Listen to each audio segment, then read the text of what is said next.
raisons pour lesquelles un régime amincissant échoue. Les régimes proposent des protocoles exigeants et encouragent la consommation d'aliments transformés et hypocaloriques qui ont tendance à provoquer le manque de certains nutriments, de sorte qu'ils ne peuvent être maintenus à long terme. Tôt ou tard, il faut apprendre à manger sainement. Selon de nombreuses études, la plupart des personnes qui tentent un régime amincissant échouent.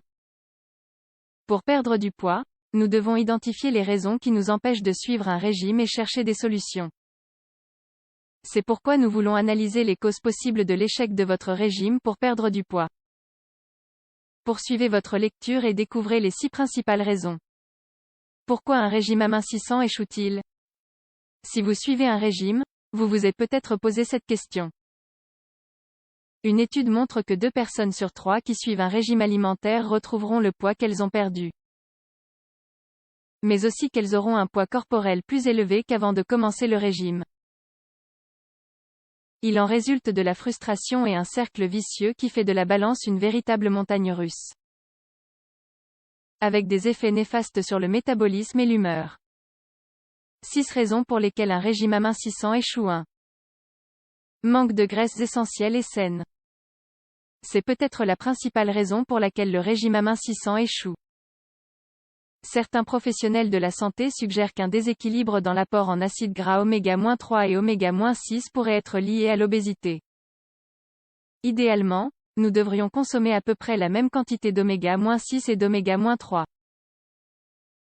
Mais en grande partie en raison de la consommation accrue d'aliments transformés, qui contiennent souvent des huiles végétales et d'autres graisses, la consommation d'acides gras oméga-6 est trop élevée par rapport aux oméga-3. De plus, arrêter de manger des aliments riches en acides gras oméga-3 peut vous amener à trop manger. En effet, votre corps ne reçoit pas de repas complet et a de toute façon envie de graisse. Cela provoque donc des fringales. 2. Apparition d'une carence en calories. Comme votre corps travaille pour maintenir votre poids, lorsqu'il ne reçoit pas assez de nourriture, vous avez faim et vous êtes privé de nutriments. Lorsque cela se produit régulièrement, cela déclenche une réaction de survie dans laquelle l'organisme ralentit le métabolisme pour conserver les ressources. Votre corps conserve intelligemment sa production calorique car il ne sait pas quand il aura accès aux nutriments dont il a besoin.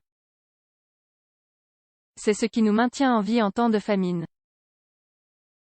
Ainsi, paradoxalement, le fait de ne pas avoir assez de calories peut faire prendre du poids à votre corps car votre métabolisme ralentit en passant en mode survie.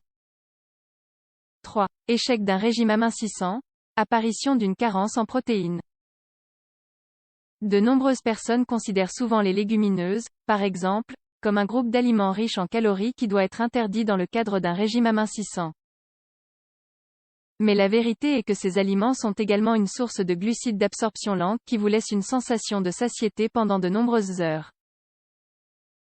De plus, le fait d'être riche en protéines aide à développer la masse musculaire, qui est en fait notre tissu brûleur de graisse. 4. Trop d'exercice physique. Il est très important de faire régulièrement de l'exercice, mais 30 minutes d'activité physique modérée par jour suffisent. D'autre part, si vous faites des exercices trop intenses, vous déclenchez la réaction de votre corps au stress. Si vous faites cela de manière répétée, votre corps peut se retrouver dans un état de stress chronique. Lorsque cela se produit, votre système immunitaire ralentit et libère l'hormone du stress, le cortisol, qui peut contribuer à la prise de poids. Elle a également été associée à des problèmes immunitaires, à la dépression ou à l'infertilité. 5. Stress trop élevé lié au régime. L'exercice physique excessif n'est pas le seul aspect de la perte de poids qui peut déclencher la réaction de votre corps au stress. Se préoccuper constamment de ce que l'on mange, compter les calories et passer à côté du plaisir de manger peut également stresser le corps. Au lieu d'essayer de se conformer à des règles diététiques strictes, il s'agit simplement de manger des aliments sains qui satisfont aussi votre palais. 6. Échec d'un régime amincissant, programme de régime intenable. Le régime amincissant se base souvent sur des protocoles exigeants, il ne peut donc pas être maintenu à long terme. Tôt ou tard, il faut apprendre à manger sainement. Au lieu de perdre beaucoup de temps à tromper votre corps au détriment de votre système nerveux central ou de votre santé, vous pouvez travailler avec le fonctionnement naturel de votre corps. Vous pouvez donner à votre corps un flux constant de nourriture agréable afin qu'il puisse vous fournir de l'énergie et de la vitalité. Le maintien d'un flux constant de nutriments permet de stabiliser le taux de sucre dans le sang, de se concentrer et d'avoir l'esprit clair. De plus, si vous apprenez à manger sainement sans vous affamer, vous ferez des choix plus intelligents et plus conscients sur les aliments à consommer et les quantités à manger. Voici les 6 raisons pour lesquelles votre régime amincissant peut échouer. Maintenant que vous les connaissez, essayez de les appliquer pour atteindre votre objectif. N'abandonnez pas.